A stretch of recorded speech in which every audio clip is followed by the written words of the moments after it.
Puji Tuhan, bersama istri saya sampaikan salam.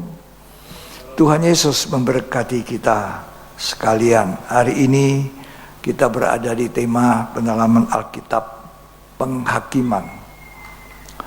Penghakiman. Jadi akan ada satu hari kelak kita semua akan dihakimi. Karena Tuhan katakan jangan menghakimi. Tidak boleh kita menghakimi, sebab dengan penghakiman itu kita juga akan mengalami penghakiman. Kita baca dulu Matius 7 ayat 1 sampai ayat 5. Matius pasal 7 ayat 1 sampai ayat yang ke-5. Jangan kamu menghakimi, Jangan menghakimi, supaya kamu tidak dihakimi. supaya kita tidak dihakimi. Ya, terus. Karena dengan penghakiman yang kamu pakai untuk menghakimi, Ya, kamu akan dihakimi, dan ukuran yang kamu pakai untuk mengukur Ya. akan diukurkan kepadamu. kalau kita mengatai seseorang ya jahat, maka Tuhan balik itu jahat, itu kamu yang jahat. Ya, kamu yang tidak benar. Terus Mengapakah engkau melihat selumbar di mata saudaramu, ya, sedangkan balok di dalam matamu tidak engkau ketahui? seringkali kita cuma melihat selumbar. Selumbar itu di mata itu sangat tipis, kecil, hampir tidak bisa kelihatan. Ya. Tapi di balok mata kita ada balok besar, kita tidak tahu. Ya, lanjut. Bagaimanakah engkau dapat berkata kepada saudaramu, Ya, biarlah aku mengeluarkan selumbar itu dari matamu, ya, kita mengeluarkan selumbar yang halus sekali, kesalahan orang yang sekali kecil, ya, padahal kita kesalahannya besar, tapi kita tidak bisa lihat karena ada balok di mata. Terus, padahal ada balok di dalam matamu. ya, Hai orang munafik, nah, keluarkanlah dahulu balok dari matamu, maka engkau akan melihat dengan jelas untuk mengeluarkan selumbar itu dari mata saudaramu. keluarkan balok di matamu, maka engkau akan melihat selumbar. Ya, itu. Wahyu pasal 14 ayat 6 dan 7 kita akan baca lagi. Wahyu pasal 14 ayat 6 dan ayat yang ke-7. Dan aku melihat seorang malaikat lain terbang di tengah-tengah langit, Ya, dan padanya ada Injil yang kekal untuk diberitakannya ya, kepada mereka yang diam di atas bumi, dan kepada semua bangsa dan suku dan bahasa dan kaum. ya. Terus, Dan ia berseru dengan suara nyaring, takutlah akan Allah dan muliakanlah Dia. karena ada penghakiman, maka kita diminta takut akan Allah. Takut akan Allah. Dan muliakan Dia. Karena telah tiba saat penghakimannya. Nah, tiba saatnya penghakiman. Itu temanya adalah pemberitahuan tentang penghakiman. Jadi ada penghakiman nanti. Dan hakimnya adalah Tuhan Yesus sendiri. Kata Kisah Rasul 10 ayat 42. Tolong dibaca. Dan ia telah menugaskan kami memberitakan kepada seluruh bangsa dan bersaksi Ya, bahwa dialah yang ditentukan Allah menjadi hakim atas orang-orang hidup dan orang-orang mati. Tuhan Yesus akan menjadi hakim. Orang hidup dan orang mati. Ini bukan mati jasmani saja, tapi secara rohani juga orang mati rohani. Yang tidak percaya, yang tidak pernah mau percaya, yang tidak pernah bertobat. Ya, jadi kalau kita bisa percaya Tuhan, kita bisa bertobat, itu anugerah, itu kasih karunia, itu kemurahan. Di dalam Wahyu tadi pasal 14 ayat 7 khususnya dikatakan takut akan Allah dan muliakan Dia. Ya, takut akan Allah dan muliakan Dia. Ini modal yang paling besar untuk setiap orang percaya adalah takut akan Allah. Aman itu. Ya, di dalam Mazmur 2 ayat 11, mari kita baca. Beribadahlah kepada Tuhan dengan takut, Nah, dan ciumlah kakinya dengan gemetar. kalau kita beribadah pada Tuhan harus dengan takut, mengandung hormat, cium kakinya. Ya, ayat 11 mengatakan seperti itu. Ya, takut akan Tuhan, beribadah dengan gemetar. Jadi bukan beribadah tapi sembarang beribadah. Bukan melayani sembarang melayani. Ya. Tapi betul-betul ada rasa takut hormat. Ya. Bukan takut kepada hukuman, ini beda. Ya. Kalau orang takut hukuman itu ya wajar-wajar saja, memang biasa. Tapi ini yang diminta Tuhan, takut kepada Tuhan adalah mengandung rasa hormat, kagum kepada Dia, kagum dan hormat. Ya, bukan takut ditakut-takuti. Jadi firman itu disampaikan, dikhotbahkan, bukan menakut-nakuti. Ya. Bukan ditakut-takuti, karena ditakut-takuti pun seringkali orang malah tidak takut. Jadi tidak ada gunanya untuk ditakut-takuti. Tapi takut yang diminta Tuhan adalah takut yang mengandung rasa kagum, rasa hormat kepada Allah. Itu yang banyak kali ternyata kurang pada gereja Tuhan, pada jemaat. Takut yang mengandung hormat dalam ibadah, dalam melayani, dalam berdoa, ya, dalam kehidupan sehari-hari. Ya, ini yang biasa orang kurang hormat, kurang kagum, kurang takut kepada Tuhan. Nah, takut ini bukan, oh ini firman menakut-nakuti saya, tidak. Untuk apa ditakut-takuti? Ditakut-takuti pun tidak percaya, ya, tidak takut malah. Jadi tidak usah ditakut-takuti, ya, anak-anakmu yang kecil-kecil tidak usah ditakut-takuti. Kadang-kadang ditakut-takuti dia malah ketawa. Nah, ini mama mau nakut-nakuti saya. Ya.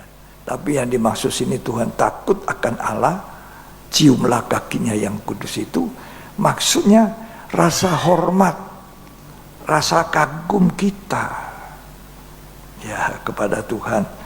Bahkan saya melihat, menyaksikan, seringkali saya baca, menyaksikan, malah ada banyak hamba-hamba Tuhan yang bergelar pendeta, yang bergelar gembala-gembala.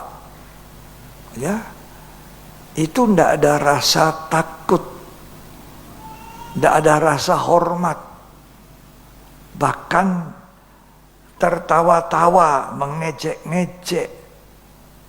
Ya, tidak sadar dia ngejek-ngejek. Nah, jangan saudara pikir setiap pendeta yang bukan pendeta sudah sempurna, tidak. Dia tertawa, mungkin menertawakan temannya hamba Tuhan yang lain yang sedang memberitakan firman Tuhan sesuai yang dibaca di Alkitab. Takut akan Tuhan harus pada kita semuanya. Kenapa? Karena pada akhirnya Ibrani 9 ayat 27 mengatakan semua orang akan dihakimi. Tolong dibaca. Dan sama seperti manusia ditetapkan untuk mati hanya satu kali saja. Manusia ditetapkan mati satu kali. Lanjut. Dan sesudah itu dihakimi. Nah, sesudah mati dihakimi. Kita semua akan mengalami penghakiman. Jadi kita mesti berhati-hati untuk tidak menghakimi. Kita semua. Karena kita semua akan mengalami penghakiman. Ya, tadi dikatakan baik orang hidup maupun orang mati. Ya. Jadi kita semua akan menghadap tahta penghakiman Kristus. Kristus tadi kita baca Kisah Rasul 10 bahwa dia ditentukan Allah untuk menjadi hakim. Satu-satunya hakim yang tidak bisa disogok, tidak bisa disuap. Kalau pengadilan di dunia ini banyak kali tidak benar, ya, Di tempat keadilan, kata pengkhotbah, juga seringkali tidak ada keadilan. Tolong dibaca itu ayatnya. Ya. Pengkhotbah pasal 3 ayat 16. Ada lagi yang kulihat di bawah matahari, di tempat pengadilan. Di tempat pengadilan. Di situ pun terdapat ketidakadilan. Di situ pun terdapat ketidakadilan. Ya, lanjut. Dan di tempat keadilan. Dan di tempat keadilan. Di situ pun terdapat ketidakadilan. Di situ pun terdapat ketidakadilan. Ya. Nah, banyak orang suka bawa ke pengadilan. Tidak bisa berunding dengan baik. Bahkan itu celaka sekali kalau yang dilakukan itu adalah hamba Tuhan, pendeta-pendeta. Ya, kalau berselisih, ya ribut, ya pukul memukul, nah itu dibawa ke pengadilan. Ya, di tempat keadilan, tolong dibaca baik-baik itu, ya. Ada lagi yang kulihat di bawah matahari, di tempat pengadilan. Di tempat pengadilan. Di situ pun terdapat ketidakadilan. Di situ pun terdapat ketidakadilan. Namanya pengadilan tapi tidak adil. Kok dibawa ke situ ya banyak orang? Ya, pengadilan manusia. Ya. Jadi kalau ada orang yang berselisih, kata Korintus, kenapa tidak mencari solusi pada orang-orang percaya, pada orang-orang yang bisa menyelesaikan, memberi nasihat, memberi segala sesuatu. Ya, di dalam 1 Korintus, saya suka baca itu 1 Korintus pasal yang ke-6 ayat 1 sampai ayat 9. Apakah ada seorang di antara kamu yang jika berselisih dengan orang lain berani mencari keadilan pada orang-orang yang tidak benar? Coba dikatakan berani. Oh, ini berarti sangat tidak benar. Sampai Alkitab mengatakan berani. Ya, lanjut dibaca.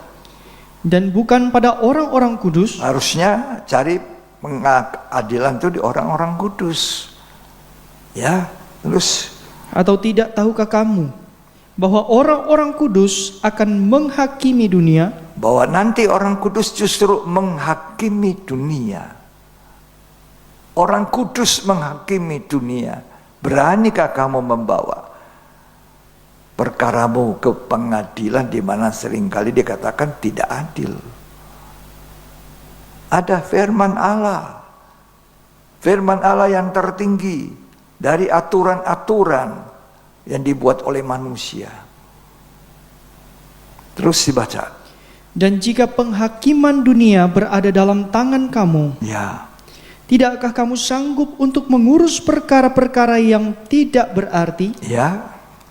Tidak tahukah kamu bahwa kita akan menghakimi malaikat-malaikat? Nah, kita malah menghakimi malaikat-malaikat. Terus. Jadi apalagi perkara-perkara biasa dalam hidup kita sehari-hari. Ya, terus. Sekalipun demikian, jika kamu harus mengurus perkara-perkara biasa, kamu menyerahkan urusan itu kepada mereka yang tidak berarti dalam jemaat. Terus. Hal ini kukatakan untuk memalukan kamu. Ya.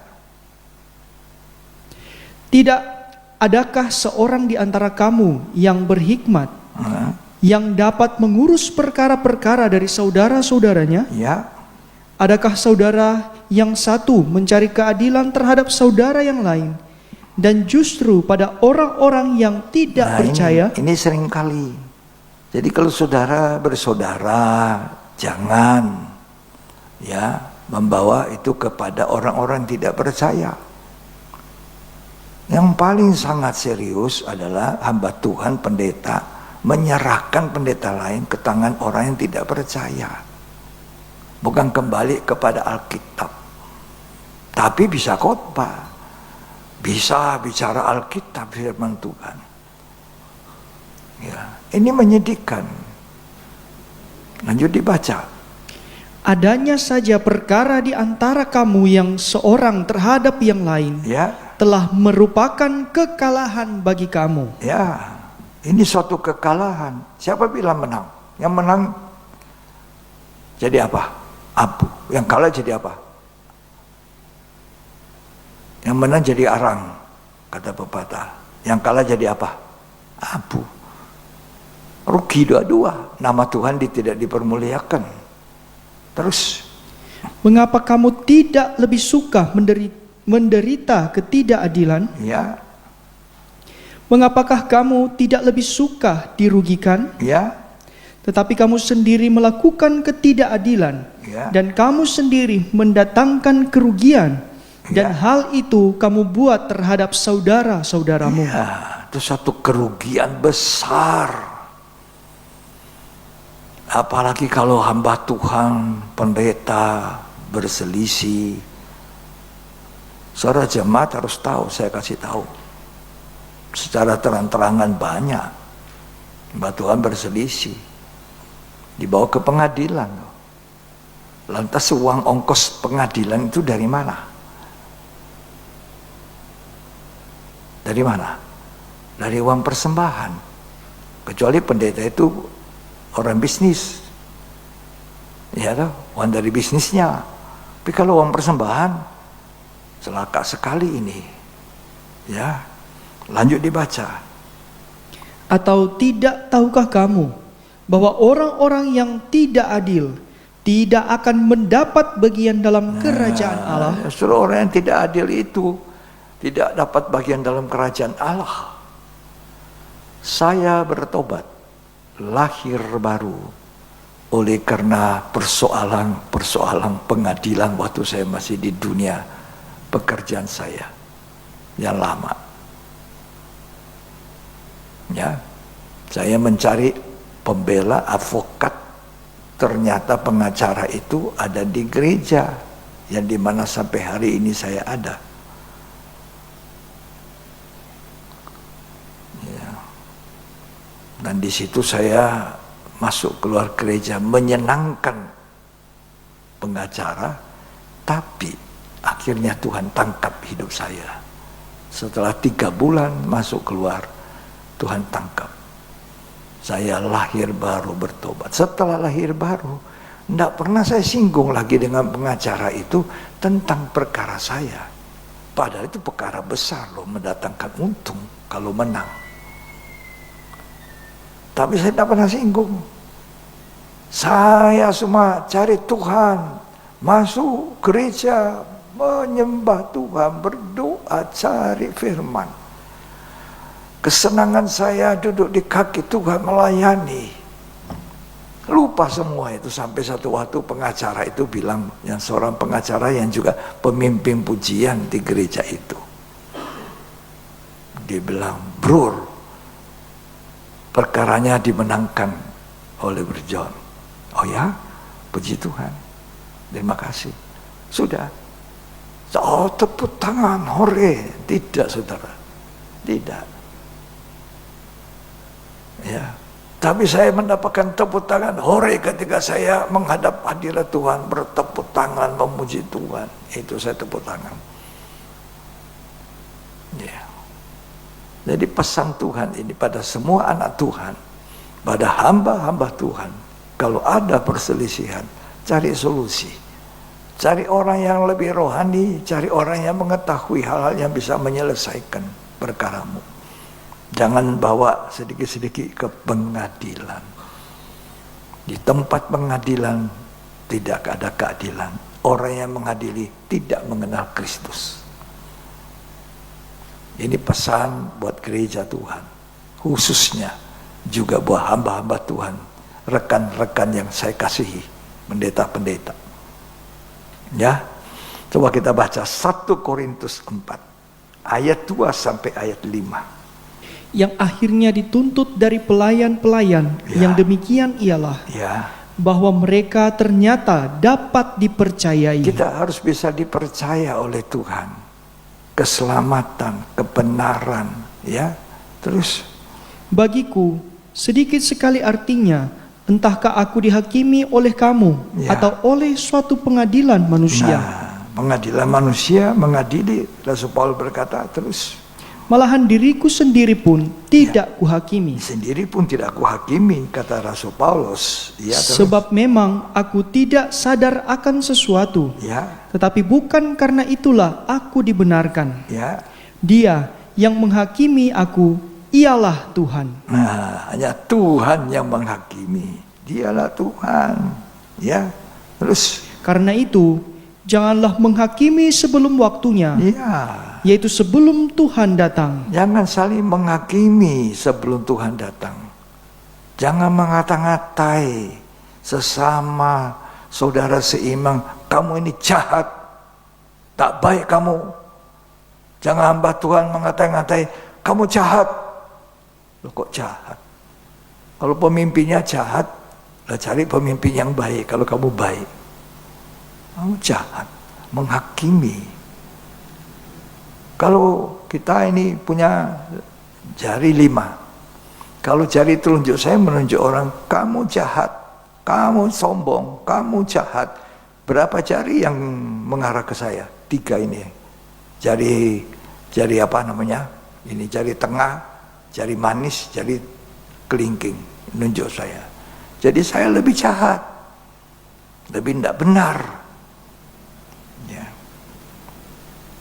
Ya. Ayat 5, tolong dibaca. Karena itu, janganlah menghakimi sebelum waktunya, Jangan menghakimi sebelum waktu tiba.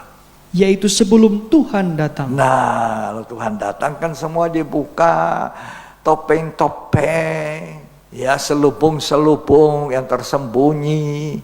Enggak ada satu yang tertutup di mata Tuhan. Tidak ada satu yang tertutup. Itulah sebabnya Alkitab mengatakan kita perlu tahu bahwa satu hari kelak ada penghakiman. Dan penghakiman dengan hakim yang adil itu Tuhan Yesus sendiri. Tidak bisa salah. Karena itu perkara kita jangan kita sembarangan bawa ke pengadilan. Lantas orang yang menangani itu orang yang tidak percaya. Alkitab mengatakan, Alkitab itu hukum yang tertinggi yang harus diterima. Itu aturan yang tertinggi untuk manusia. Supaya manusia itu berbahagia. Seringkali aturan itu dari manusia bikin susah. Ya. Karena itu mari kita belajar hari ini bahwa semua kita akan menghadap namanya penghakiman. Di dalam 1 Petrus 4 ayat 17, mari kita baca. Karena sekarang telah tiba saatnya penghakiman dimulai. Sekarang ini saat tiba penghakiman.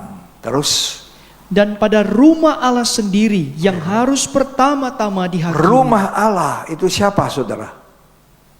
Saya dan saudara adalah rumah Allah. Bait Roh Kudus yang ditebus, dibeli dengan harga darah Kristus yang mahal. Jadi kita ini dibeli dengan darah yang mahal, diampuni oleh darah Yesus, dikuduskan, dan menjadi tempat kediaman Allah di dalam roh. Kita inilah rumah Allah. Ya. Inilah waktunya dimulai. Rumah Allah ini kita dihakimi. Lanjut dibaca. Dan jika penghakiman itu dimulai pada kita, Ya. bagaimanakah kesudahannya dengan mereka yang tidak percaya pada Injil Allah? Nah, terus sudah? Oke. Kalau dalam terjemahan yang lain dikatakan, sudah sampai waktunya Allah mengadili dunia. Sudah sampai waktunya Allah mengadili dunia, dan umat Allah sendirilah yang akan diadili terlebih dahulu. Umat Allah yang dahulu didahulukan diadili. Ya, dalam terjemahan lama dikatakan demikian. Karena sudah sampai waktunya Hukuman mulai berlaku pada isi rumah Allah. Hukuman. Ya. Tetapi jikalau kita ini mulanya, apakah kesudahan orang yang tidak percaya Injil Allah? Jadi nanti kita akan diadili, ada pengadilan, dua macam pengadilan. Pengadilan tahta Kristus dan pengadilan putih, tahta putih. Sebentar kita akan dengar. Saya ingin lebih dahulu memberitahu saudara, marilah kita hati-hati dengan menghakimi. Sebab semua orang, kata Ibrani, akan mati satu kali dan dihakimi. Karena itu haruslah kita berhati-hati dengan hidup ini. Yang saya senang ingin menyampaikan bahwa selalu dalam persekutuan ibadah, kalau ada firman yang disampaikan, firman yang disampaikan itu hendaknya bukan hanya yang enak didengar, ya, yang tidak ada menyentuh bagian-bagian yang dimana kita ini salah. Harusnya firman itu menyatakan salah, memperbaiki kelakuan, ya, dan merubah hidup kita ini. Jadi sementara kita duduk, waktu saya baru lahir, saya dulu selesai atur mengadili pengadilan persengketa, saya duduk dengar firman. Ketika saya duduk dengar firman, seakan-akan firman itu menyatakan saya ini salah, ini salah itu, salah ini, salah itu. Begitu banyak, seakan-akan saya seperti di pengadilan dihukum, dihakimi. Tapi banyak orang tidak senang seperti itu, berita itu. Orang senang apa? Haleluya. Kalau saudara kurang, saudara pasti diberi. Amin. Kalau saudara kantong kosong, nanti Tuhan isi. Asal beri persembahan banyak-banyak, nanti Tuhan kasih ganti. Amin, amin, amin. Kalau saudara percaya Tuhan, saudara jadi kaya. Wah, kalau kaya rohani ya iya, kalau kaya jasmani terus yang dicari, keliru pengikutan kita. Tak boleh orang malang cuma mengharap Kristus di dunia ini. Ya, karena itu kita perlu dengar firman yang menyatakan salah, memperbaiki kelakuan. Itu penghakiman. Kita duduk, saya dengar itu, oh saya salah di sini Tuhan, ampuni saya salah di sini Tuhan. Kemudian saya baca Alkitab, aduh saya salah di sini Tuhan, ampuni saya. Itu namanya hidup kita diperbaiki. Hidup kita tadi tidak benar jadi benar dan disucikan. Duduk dalam kumpulan, ya, itu kita seperti orang yang di dalam kumpulan diadili. Coba kita baca itu ya. Nah, dalam Mazmur 1 ayat 4 sampai ayat yang ke-6. Bukan demikian orang fasik. Ya. Mereka seperti sekam yang ditiupkan angin. Ya. Sebab itu orang fasik tidak akan tahan dalam penghakiman. Orang fasik itu siapa ya? Orang yang tahu hukum Tuhan tapi tidak melakukan, tidak ingin melakukan. Fasik. Terus, begitu pula orang berdosa dalam perkumpulan orang benar. kalau ada orang berdosa masuk dan tidak suka dengar yang menghakimi dosanya, menyatakan salahnya, dia tidak tenang, dia tak suka, dia marah, dia sama pengkhotbah itu. Ya, terus. Sebab Tuhan mengenal jalan orang benar, tetapi jalan orang fasik menuju kebinasaan. Ya. Ayat 1 sampai ayat 3, tolong dibaca juga. Berbahagialah orang yang tidak berjalan menurut nasihat orang fasik, Ya. yang tidak berdiri di jalan orang berdosa, Ya. dan yang tidak duduk dalam kumpulan pencemooh. Ya. Tetapi yang kesukaannya ialah Taurat Tuhan, Nah, dan yang merenungkan Taurat itu siang dan malam. jadi waktu saya lahir baru, waduh, setiap kali pendeta saya khotbah, kesalahan saya begitu banyak. terhadap istri, terhadap anak. Ya, kita kira kita sudah kasih istri kita nafkah hidup, sudah kasih dia ini, cari uang apa semua cukup, kasih sekolah anak, tidak cukup. Ya, ternyata begitu banyak Tuhan. Ya, jadi kita seakan-akan dihakimi. Jadi jangan marah.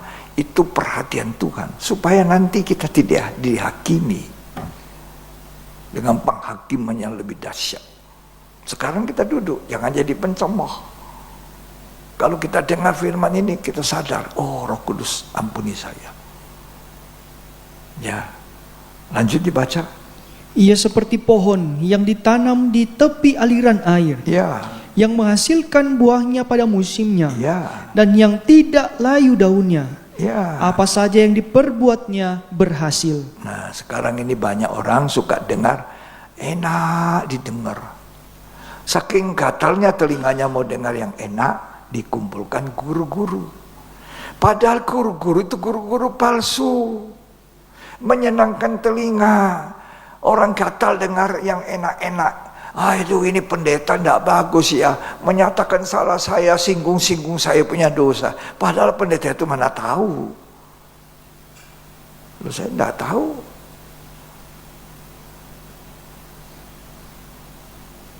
Ada satu orang dengar firman Tuhan, dia masuk di gereja. Itu suami ya, kalau marah sampai teriak-teriak sampai kayak menyebeli istrinya, dipukuli istrinya, ditampar. Dia dengar itu, dia bilang, loh ini pendeta ngatai saya ya. Dia pikir sama pendeta, kenapa ngomong-ngomong kata-kata saya pukul istri apa segala macam. Loh, saya tidak tahu. Saya tidak tahu kalau kamu pukul istri. Kamu biasa pukul istri lah. Kalau biasa pukul istri bertobat ya. Justru dikasih tahu. Pendeta tidak tahu. Nah, kita duduk seperti itu. Diperbaiki kelakuan kita. Supaya kita beroleh kerajaan surga. Jangan marah, jangan tersinggung. Di dalam 2 Timotius 3 ayat 5 sampai 9, tolong dibaca. 2 Timotius 3 ayat 5 sampai ayat 9. Secara lahiriah mereka menjalankan ibadah mereka. Banyak orang secara lahiriah beribadah, tapi tidak ada rasa hormat, tidak ada rasa takut. Terus, Tetapi pada hakikatnya mereka memungkiri kekuatannya. pada hakikatnya tidak ada apa-apa, tidak mengalami kuasanya ibadah. Sebab ibadah itu mendatangkan suatu keuntungan masa sekarang sampai masa akan datang. Ada kuasa dalam ibadah yang merubah kehidupan. Terus, Jauhilah mereka itu. wow, jangan dekat-dekat nanti ketularan. Terus, Sebab di antara mereka terdapat orang-orang yang menyelundup ke rumah orang lain ya, dan menjerat perempuan-perempuan lemah yang syarat dengan dosa lanjut. Terus, dan dikuasai oleh berbagai-bagai nafsu ya, terus yang walaupun selalu ingin diajar, mau diajar, namun tidak pernah dapat mengenal kebenaran. tidak sampai mengenal kebenaran. Banyak orang mau diajar, dengar pengajaran, tapi tidak sampai. Kenapa? Tersinggung. Tapi telinganya gatal. Ya, terus Sama seperti Yanes dan Yambres. ada yang dulu namanya Yanes dan Yambres. Sekarang pun ada Yanes dan Yambres dalam gereja. Terus, Menentang Musa. ya, Demikian juga mereka menentang kebenaran. nah, Akal mereka bobrok. ya, 2 Timotius 4 ayat 1. Di hadapan Allah dan Kristus Yesus Ya. yang akan menghakimi orang yang hidup dan yang mati. Yesus Kristus penghakimi, yang akan menghakimi. Ya, terus Aku berpesan dengan sungguh-sungguh aku kepadamu pesan sungguh-sungguh Timotius, Rasul Paulus ini yang sudah mulai tua.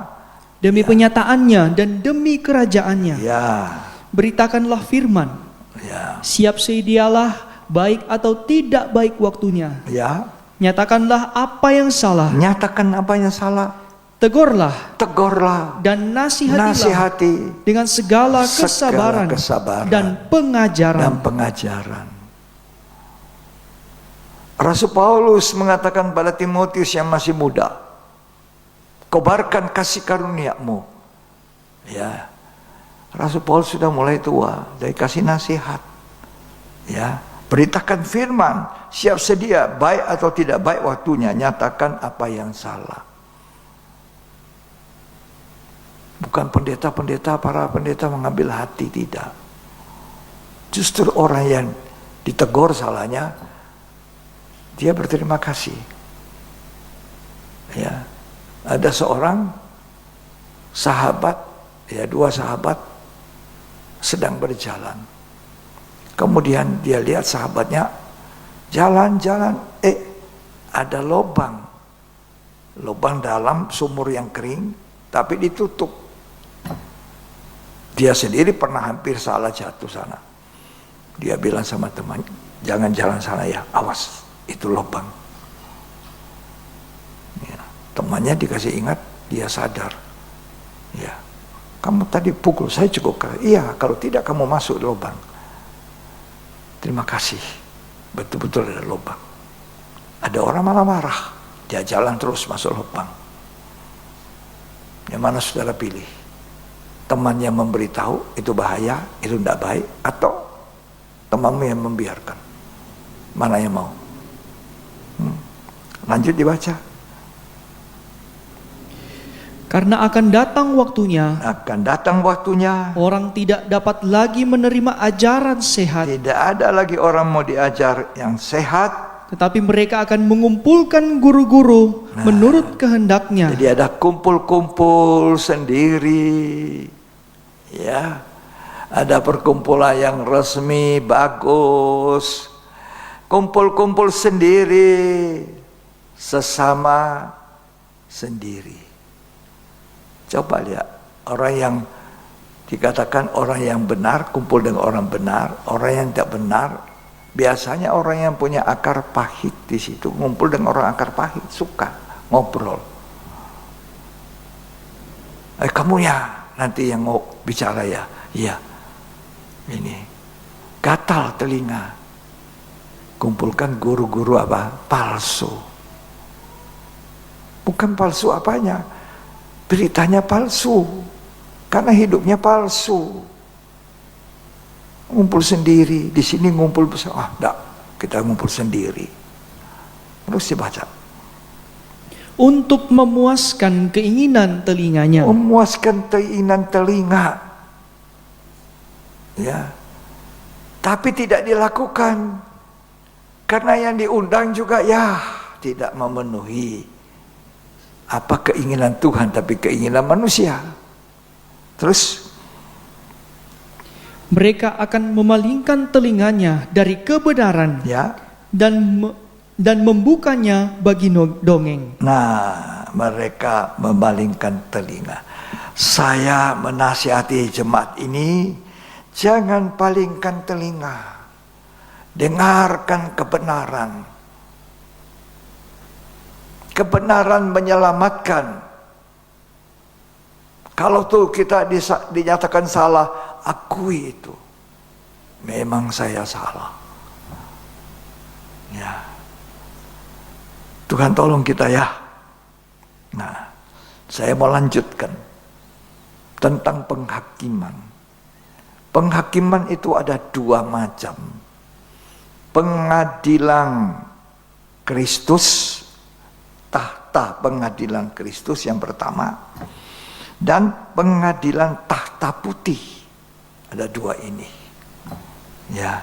Pengadilan tahta Kristus adalah penghukuman terhadap umat Allah yang akan menerima upah, ya, akan memerintah nanti di kerajaan 1000 tahun. Kerajaan Kristus. Nah, ini akan masuk dalam kebahagiaan kekal. Jadi pengadilan tahta Kristus itu bukan untuk dihukum masuk neraka atau nanti ini dinyatakan masuk surga, tidak.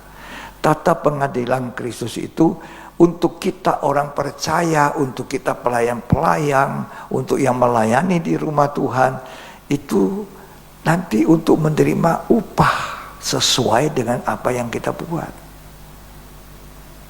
Itu tahta pengadilan Kristus. Masuk nanti dalam kebahagiaan tetap di surga. Beda dengan tahta putih. Tahta putih itu penghukuman, penghakiman bagi orang yang tidak percaya, tidak pernah bertobat, tidak pernah mengenal Tuhan, tidak pernah mengakui Tuhan Yesus. Hidupnya terus dalam dosa. Nah, orang ini nanti setelah dihakimi menurut apa yang dia buat, menurut kitab yang menulis kelakuan hidupnya, nanti dilemparkan ke dalam lautan api yang tidak ada namanya dalam kitab kehidupan. Jadi dua. Ya, kita orang percaya yang hidup benar, yang hidup kudus, yang diberi kesempatan melayani, itu nanti akan masuk tahta pengadilan Kristus untuk menerima upah. Bagaimana kualitas pelayanan kita? Apakah kita melayani dengan setia atau tidak? Apakah kita melayani dengan tanggung jawab atau kita sekedar saja main musik sekedar, atau kita main musik dengan hati yang melayani Tuhan, mengasihi Tuhan dengan rasa tanggung jawab? Apakah kita melayani atau memberi persembahan, menolong orang berkekurangan, janda-janda, yatim piatu, itu kita tolong? Apakah motivasi kita? Apakah kita mengembalikan milik Tuhan atau memberi persembahan korban bagi pekerjaan Tuhan? Motivasi kita apa? Untuk pujian manusia? Ataukah untuk nanti saya kalau memberi pasti saya diberkati? Beri 1 nanti dapat 10. Nah, ini semua motivasi kita diperiksa waktu kita menghadap tahta pengadilan Kristus untuk dapat upah. Tuhan sediakan upah, ada mahkota-mahkota. Masing-masing sesuai dengan apa yang dilakukan. Semua kita menghadap tahta pengadilan. Jadi kita tidak usah ya menghakimi orang lain. Tidak usah. Karena ada tahta nanti pengadilan Kristus, ada tahta putih. Tahta putih ini setelah masa 1000 tahun kerajaan damai di bumi. Jadi ada jarak tahta pengadilan Kristus dengan tahta putih 1000 tahun lamanya. Tapi 1000 tahun itu bagi Tuhan cuma 1 hari. Ya, semua dituliskan di Alkitab. Ya, ada tahta pengadilan Kristus dan orang-orang terhilang. Di tahta putih itu apakah ada orang Kristen yang tadinya sungguh-sungguh? Apakah ada pendeta di situ? Ada. Ada orang Kristen? Ada. Ada orang yang hebat sekarang ini, ada karunia-karunianya di sana? Ada. Masuk dalam pengadilan tahta putih. Siapa itu? Mereka orang Kristen yang kemudian murtad. Ya, mereka adalah pelayan Tuhan yang menyalahgunakan kasih karunia. Ya. Itu ada di sana. Mereka yang kemudian namanya sudah ada disuratkan kitab kehidupan, kemudian murtad, tinggalkan, kembali ke jalan hidup lama, namanya dihapus. Kita mesti jaga keselamatan ini, jangan hilang. Bisa hilang, bisa. Namamu bisa dihapus yang sudah disurat waktu bertobat, percaya lahir baru, disuratkan di dalam kitab kehidupan, tapi bisa dihapus. Makanya kita ini perlu menjaga hidup. Perlu menjaga hidup kita. Perlu diadili dalam firman Allah. Duduk dalam penghakiman Allah. Oh, saya salah Tuhan. Masih ada waktu minta ampun, memperbaiki. Coba itu Matius 7 mengatakan, berseru Tuhan, Tuhan, tapi aku tidak kenal kamu. Nah, siapa ini? Pembuat kejahatan. Ya, betul-betul melakukan jahat. Punya karunia ngusir setan, punya karunia bernubuat, tapi Tuhan bilang aku tidak kenal kamu. Jadi ada orang yang dulu dipakai Tuhan, yang memang orang percaya, tapi kemudian namanya dihapus dari kitab kehidupan. Jemaat yang besar dalam Wahyu 3, karena tidak menjaga pakaiannya, dikatakan tidak menjaga pakaian putih bersih, tidak menjaga pakaian lenan. Pakaian ini bukan pakaian ini yang putih, tidak. Hidup kita harus putih, hidup benar, hidup suci. Dan tidak menjaga, kemudian jatuh dalam dosa, namanya dihapus dari kitab kehidupan. Tapi kalau tidak bisa menjaga, aku tidak menghapus namamu dari kitab kehidupan. Dan setiap orang yang tidak ada di kitab kehidupan dilemparkan ke dalam lautan api. Itu menghadap tahta putih. Wahyu 20. Tolong dibaca.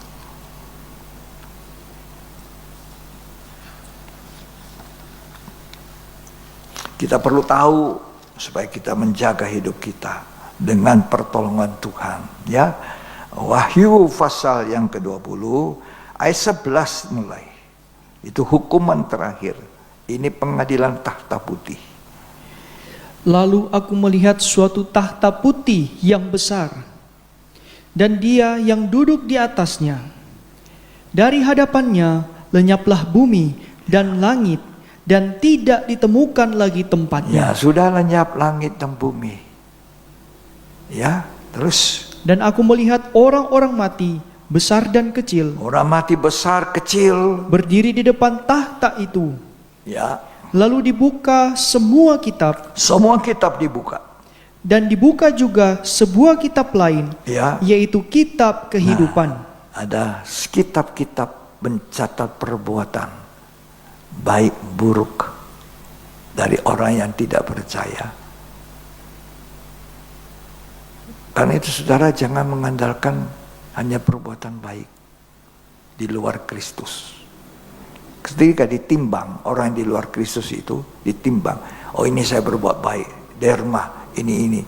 Ditimbang, pasti buruknya lebih banyak, jahatnya lebih banyak, dosanya lebih banyak daripada baiknya. Beda orang yang sudah mengalami percikan darah Kristus. Kita masih bisa salah. Tapi setelah salah, Roh Kudus yang dikaruniakan Tuhan menginsafkan. Roh Kudus ini yang mengingatkan. Makanya orang Kristen harus menyenangkan Tuhan, tidak mendukakan Roh Kudus. Menghargai Roh Kudus yang ada di dalam, menghargai zaman ini, zaman Roh Kudus, zaman gereja. Karena Roh Kudus yang menginsafkan, Roh Kudus yang mengetuk hati kita. Salah omong, salah kamu berbuat itu, kita minta ampun. Nama kita tidak dihapus dari kitab kehidupan. Di sana ada kitab-kitab perbuatan baik jahat, tapi pasti perbuatan jahat itu lebih banyak daripada perbuatan baik di luar Kristus. Tapi orang yang hidupnya percaya, bertobat, lahir baru, di sana dicatat namanya di dalam kitab kehidupan. Jadi bukan hanya masuk gereja sekedar beribadah, sekedar melayani, tapi kita sudah baca tadi, beribadahlah dengan takut dan hormat. Punya rasa takut, karena takut Tuhan itu banyak untungnya. Takut Tuhan, kata Mazmur, memperpanjang umur. Takut akan Tuhan menghindarkan orang dari jerat maut. Itu nomor satu, takut Tuhan. Hargai Roh Kudus. Jangan duka citakan. Kalau Roh Kudus bicara, kamu salah tadi itu, kamu salah omong itu tadi, kamu bicara putar balik. Apa itu putar balik? Dusta. Akui. Karena di situ ada dicatat, oh saya tidak ngomong. Siapa bilang, kata Tuhan, ini ada rekaman. Matius 12 mengatakan, perkataan kita pun dicatat, direkam di sana. Kita tidak bisa bilang, tidak, saya tidak ngomong itu. Di sana ada jam, ada detik, ada menitnya.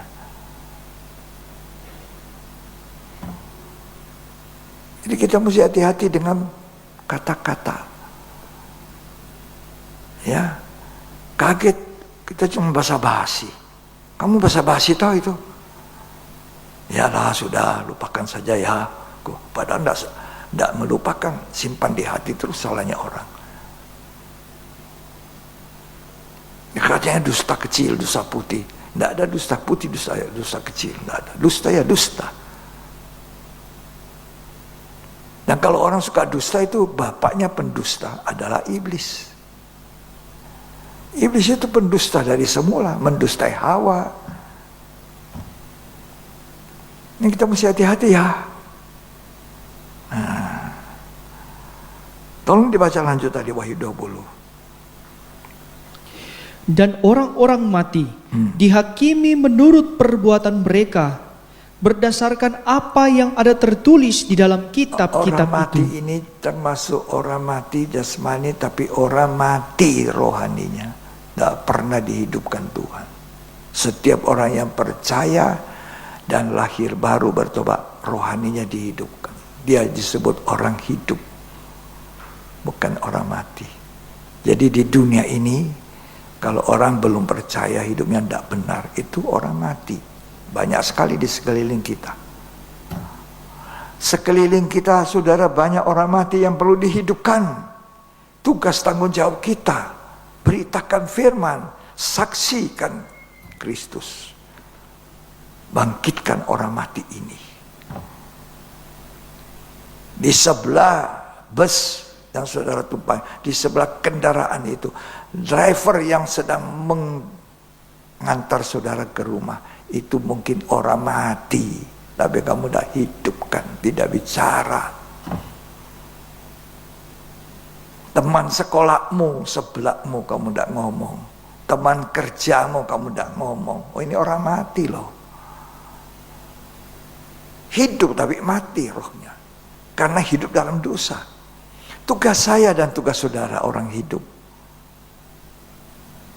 bagikan kehidupan itu, saksikan Kristus, amanah agung, perintah agung Tuhan.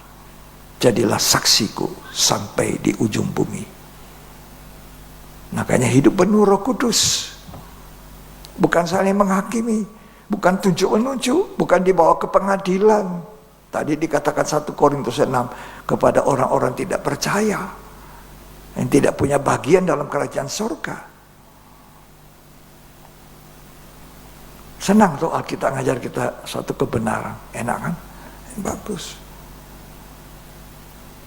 Bahagia. Baca lanjut tadi. Ayat 12 sekali lagi dibaca. Dan aku melihat orang-orang mati, Ya. besar dan kecil, Ya.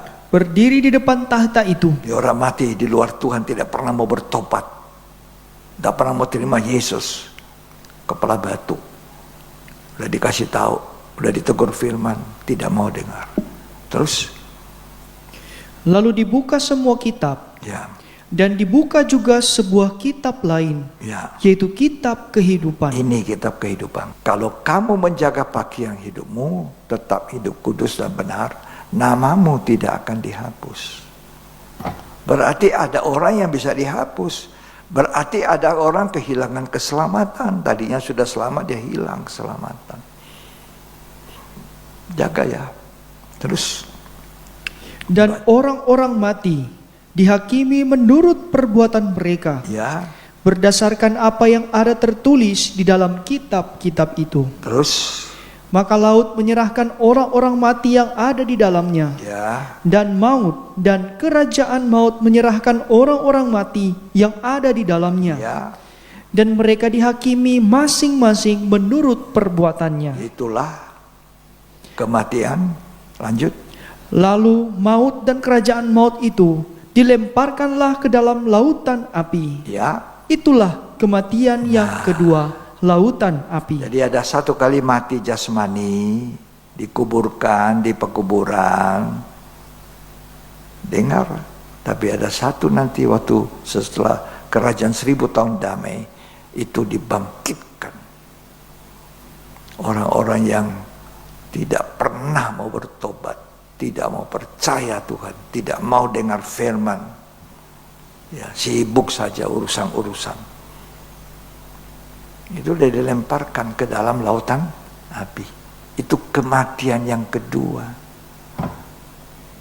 Lautan api. Sakit menderita selama-lamanya, selama-lamanya tidak ada batas waktu menderita dalam lautan api. Saya mau tanya, saudara dan saya, apa tidak mau mengucap syukur pada Tuhan? Kalau kita jadi orang Kristen yang benar, bukan memang kita tadinya tidak benar, dibenarkan oleh darah Kristus, karena kita mau terima korbannya Yesus dalam hidup, korban pendamaian. Oleh karena kita mau dinyatakan salah, kita duduk dalam gereja seperti dihakimi. Kesalahan kita akui, minta ampun. Saya ada akar pahit, saya sakit hati sama kamu. Oh, saya ada dosa, saya mencuri itu berapa tahun lalu. Aduh, saya belum bayar itu hutang. Akui semua.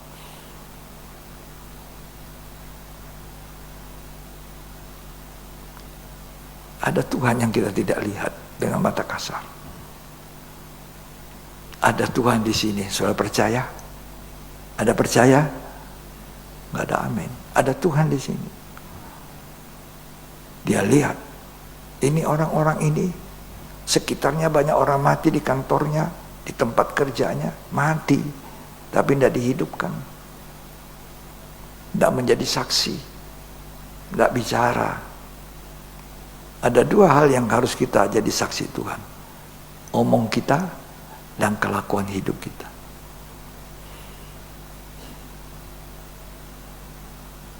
Saksikan supaya orang mati itu hidup. So benar-benar mati. Mati. Namanya Kristen tapi mati. Saya bicara sama tukang parkir itu, ada di Raja Oci itu. Baru-baru saya bicara. Nggak tahu dari mana dia tahu sekarang bahwa saya pendeta. Jadi kalau saya mau masuk, ya, ada pendeta. Wah, jadi saya turun dari mobil. Halo juga. Jangan lagi mabuk minum ya. Mukanya itulah. Dulu saya kenal dia belum seperti itu. Sekarang mukanya itu pakai caca, ditore-tore semua, udah gelap. Rambutnya panjang, mabuk minum, oleng-oleng. Saya bilang, ingat Tuhan Yesus, kamu kan orang Kristen ya. Ini pendeta ngomong karena sayang kamu ya. Untuk apa saya cuma menyenangkan kasih uang parkir 5.000 ya, tapi kemudian kamu pakai minum-minum, mabuk-mabuk.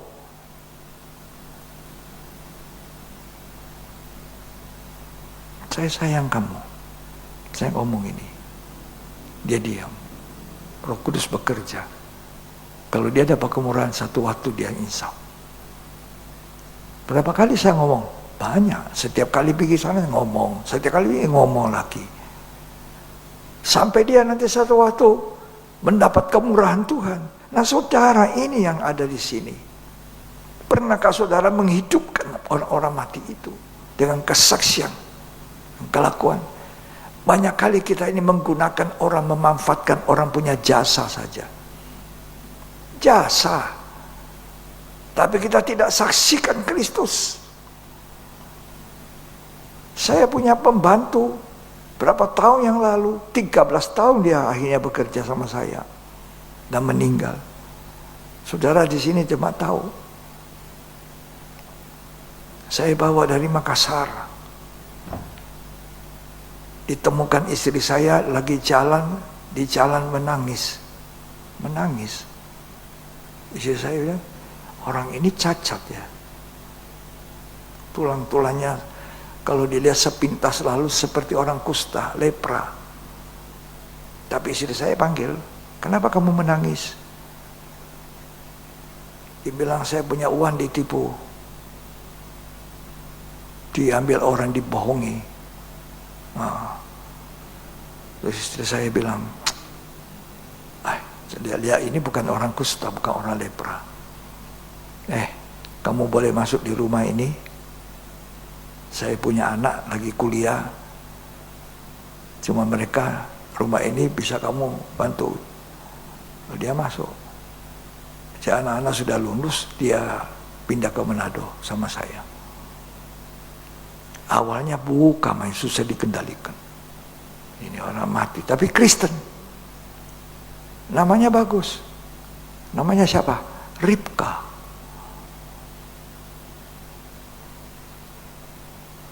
Tapi mati. Waktu belum ada HP, itu telepon rumah nggak dikunci. Wah, mendadak karena pembayar mahal sekali. Saya panggil dia. Saya ada periksa di kantor telepon. Ada telepon ke Makassar, begini. 0411. 04, iya 11 kalau nggak salah. Akhirnya dia menangis. Dia berlutut. Sejak itu dia jadi baru. Saya doakan dia, bertobat ya. Saya doakan. Lama-lama dia ikut kita. Dia tanya, Papa, boleh saya panggil Papa dan Mama? Oh boleh sekali. Dia bilang, saya tidak punya Papa Mama lagi. Boleh saya panggil Papa dan Mama? Boleh, silakan. Jadi kalau kami habis ibadah pergi makan, di rumah makan, orang pada lihat-lihat. Kalau dengar dia panggil Papa Mama. Kan modelnya bukan perempuan cantik, juga tidak, maafkan ya. Tangannya juga seperti orang kusta, tulang-tulangnya. Sungguh, ini orang mati dihidupkan. 13 tahun. Dia sakit tumor kanker apa di sini tenggorokan. Dibawa dokter yang nomor 1 di sini terkenal. Saya bawa, nggak bayar. Dia dapat uang, suka memberi persembahan, persepuluhan, persembahan khusus. Anak-anak muda suka dekat dia, dikasih uang. Coba. Mau meninggal, sudah sakit berat. Dia bilang sama saya, Papa maafkan saya. Mama, doakan Mama ya, kasihan supaya dia tetap sehat. Dia meninggal, kita sedang ibadah. Dikelilingi orang-orang percaya yang ada di rumah sakit. Dan orang-orang itu mendoakan. Dia minta dibacakan Alkitab.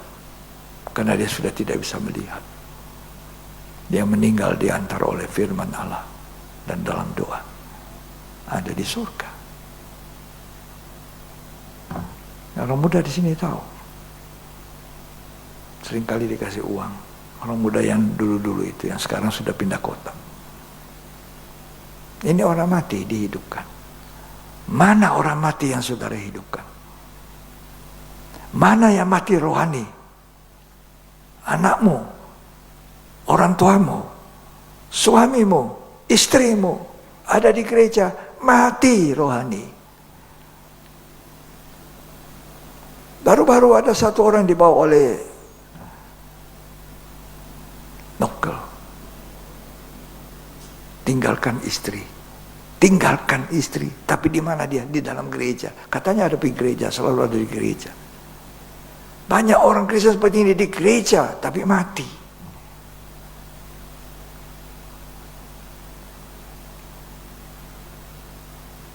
Mari kita mau hidup. Lama kita tersurat. Jangan jadi Kristen cuma Kristen KTP, Kristen kebiasaan, agamawi. Tapi tidak jadi lahir baru, tidak hidup, melayani dan sebagainya, dia hidup. Sayang sekali. Nanti dibuang, dilemparkan ke dalam lautan api. Coba ayat 14 itu Wahyu 20. Lalu maut dan kerajaan maut itu dilemparkanlah ke dalam lautan api. Lautan api. Wih, namanya laut, itu kita dibuang ke laut, keliling kita semua air. Lah ini lautan api, keliling semua itu api.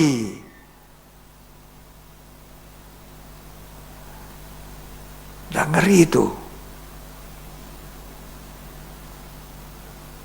Jadi mulailah di kelilingmu itu orang mati, kasih hidup.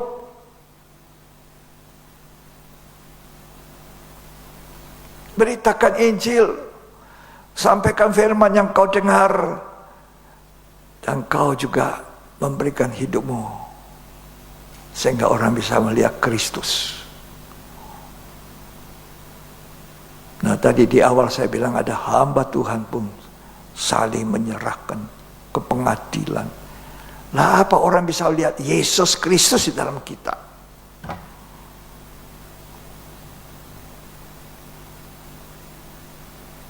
Apa orang bisa melihat Yesus? Kalau kita orang Kristen, tidak jadi kesaksian. Kalau kita hamba Tuhan, tidak jadi kesaksian. Ya, ini waktunya. Sudah mulai waktunya. Pada rumah Allah, nomor 1 dihakimi. Habis itu baru orang lain. Jadi nanti ada takhta pengadilan Kristus. Baru 1000 tahun kemudian ada takhta putih. Ya, takhta pengadilan Kristus itu bukan untuk dihakimi dan dibuang ke dalam lautan api, tidak.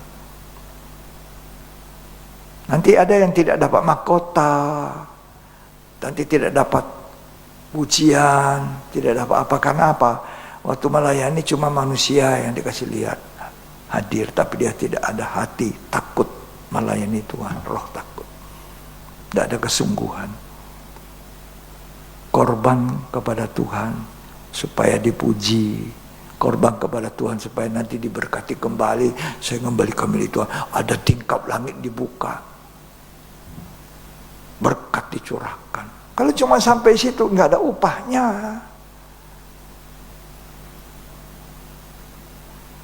Mari kita mengembalikan milik Tuhan karena rasa takut dan hormat.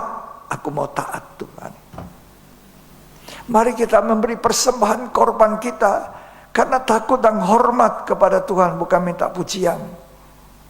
Mari kita melayani, main musik, memimpin pujian, berkhotbah, jadi apa saja supaya Tuhan dimuliakan, bukan saya dipuji. Ada rasa tanggung jawab. Tuhan menguji kesetiaan, menguji ketanggung jawab kita. Ada nanti penghakiman. Nanti kita lanjutkan kesempatan ibadah pendalaman Alkitab yang berikut tentang penghakiman ini. Ya, Tuhan Yesus memberkati kita.